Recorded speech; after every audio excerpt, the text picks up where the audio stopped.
dia tonga tokoa ny fotoana amin'izao maraina izao hitondrantsika sehatra manokana ahafahantsika mitondra dinidinika izay hoentintsika aloha ao anatin'izay.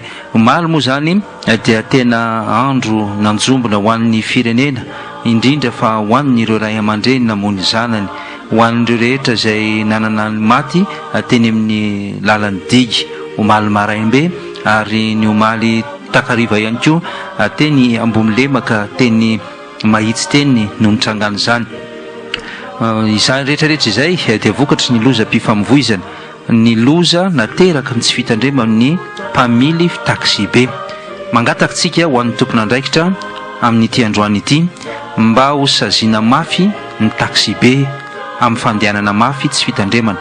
Mangataka isika ho an'ny olona rehetra izay mpandeha taxi be, raha misy ny fioaram-pefy amin'ny fandehanana mafy mba samy hitsangana ijoro ampitsahatra an'izany ary teny mafy sy hitory ny mpamily ao anatin'ireny taxi be reny. Raha misy ny mifanenjika aoka hitsangana isika rehetrarehetra manomboka izao, tsy hipetraka fotsiny fahirahina fa aina no entina ao anatin'izay. Mangataka isika ny andraisan'ny fitondrana fepetra faran'izay enjana ho an'ny taxi be eto andrenivohitra sy ny manodidina, fa ny tsy fitandremana no amoizana aina tahaka an'izao.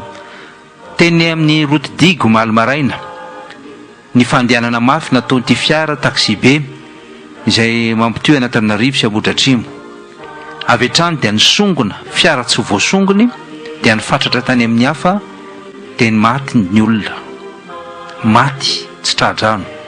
Teny mahitsy, teny Ambomlemaka tahaka an'izany ihany koa ny zavatra nitranga dia maty tsy tradrano, mpianatra avokoa ireo.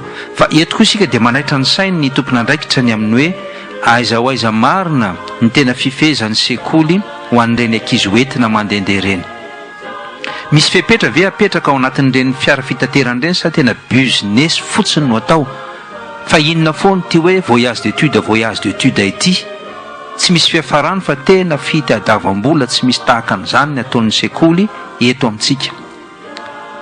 Tena samy manao izay saim-patany, tena samy manao izay tiany atao eto tsy misy intsony ny fepetra fa tena fitadiavam-bola. Tsy maintsy mandoa 500 000, tsy maintsy mandoa 750 000 na mandeha na tsy mandeha, tena vola ny tadiavana ary business natao anatin'ilay izy. Eto tsika dia tena milaza n'izany mazava tsara mihitsy fa inona foana izy ity? Io ny vokatra, reny ny vokatra. Sady tsy voafehinao ny mpianatra, tsy voafehinao ny fiara hitondranao mpianatra no mpamily ny taxi be tsy fehezinao ao anatin'izany rehetrarehetra izany. Mangataka sika aoka izay ny famonon'olona ataon'ireto taxi be reto. Mangataka sika ny savanany antotan-taratasiny izy ireny ka tsy hanaovana tsikombakomba intsony, fa maro amin'izy ireny no anona tompon'andraikitra mpitandro ny filaminana, tsisy mpitandro-taratasy, tsy misy ninina fa dia mandeha fotsiny ary samy manao izay tiany atao ary reny mihitsy zavady no manapatra ny fahefany eny an-dalana. Raha tsy resakitsika amin'ny lalana makany Ambohimanarina, fiara maromaro taxi be makany amin'ny Ambohimanarina Ambatolampy, ny eny amin'ny 119 makeny Akatso, mba isio tompoko fanadihadiana manokana atao amin'ireny hisavanany antotan-taratasiny ireny. Ity mba hiandrandraina koa ny atao amin'ny Mirindra 194 be dia be koa ny tsy manara-dalàna eny am-pandehanana rehetrarehetra eny. Manaitra ny sain'ny olona rehetra isika handray ny andraikitra tandrify azy avy ao anatin'izay fa betsaka loatra ty faty olona teraka ny tsy fitandrema amin'ny mpamily ity. Tokony verenana jerena ihany koa hoe ny receveur avy hatrany dia miakatra mpamily, dia ohatrany lasa hoe tena niaka-boninahitra be, dia eny an-dalana eny faninana samy manao izay tiany atao, nijaly ny malagasy tompoko. Asio fepetra ny fitaterana eto Madagasikara, andraisy fepetra ny fitaterana eto Madagasikara. Izay nareo tompon'andraikitra amin'ny UCTU, UCTS coopérative.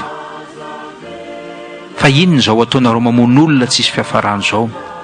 Omaly dia tena rakotry ny rahona mainty ity Antananarivo ity, vokatra izany fahafatesana izany. Ho fiarantsika miory amin'ireo zanaka malagasy maty, ireo ray aman-dreny namony ainy, vokatry ny tsy fitandremana, dia ity iray ity no entintsika mangatahana mba hampiononana ny foa mampanahy ho an'ireo izay niaram-bona rehetra.